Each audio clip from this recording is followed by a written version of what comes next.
तो भोजपुरी भाई प्रिय हो एगो नचावे वाला गीत गा दी सब भाई के। बिल्कुल बिल्कुल। भैया के नाम तो नहीं जानो, सरोज भैया। एगो गीत भोजपुरी में, अरे की जिंदगी में जोहर घोरेलू जान, जिंदगी में जोहर घोरेलू जान, कि अपना जनुआ के होई दिलवा काहे तोड़ेलू जान।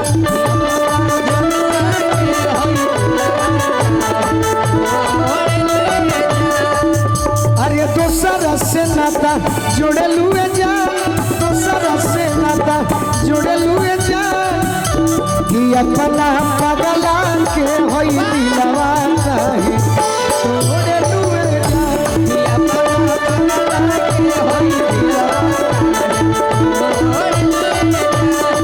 अपना जनुआ के होई दिलवा काहे तोड़ेलू जान।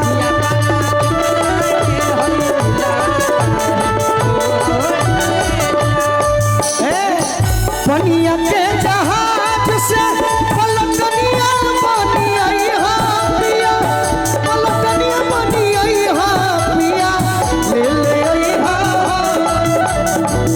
ले ले आई हा, पिया से उड़ा बंगाल से, ले ले आई हा, पिया अपना जनुआ के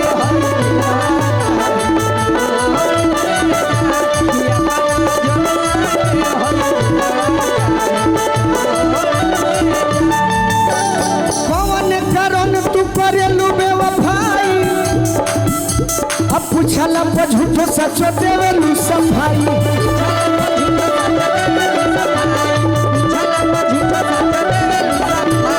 अतन बदल जइबुए हो हर जाई, आ सोचला पर लगेला करे जब फटी जाई।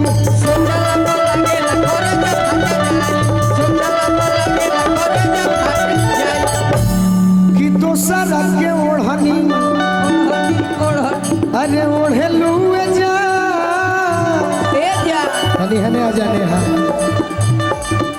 अरे दोसरा के ओढ़नी ओढ़ेलू जा, कि अपना पगला के होई दिलवा काहे ताली बजा ताली बजा।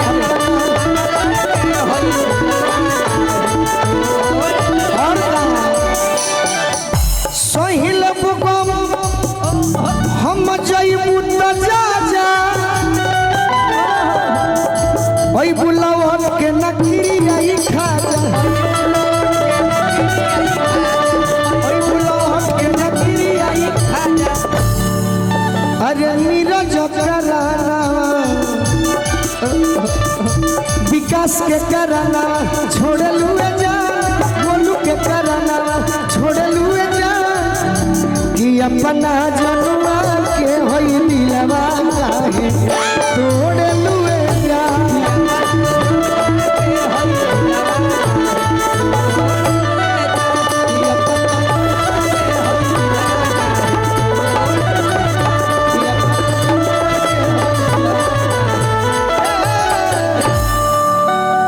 अब कुछ अपने मन से कह दो।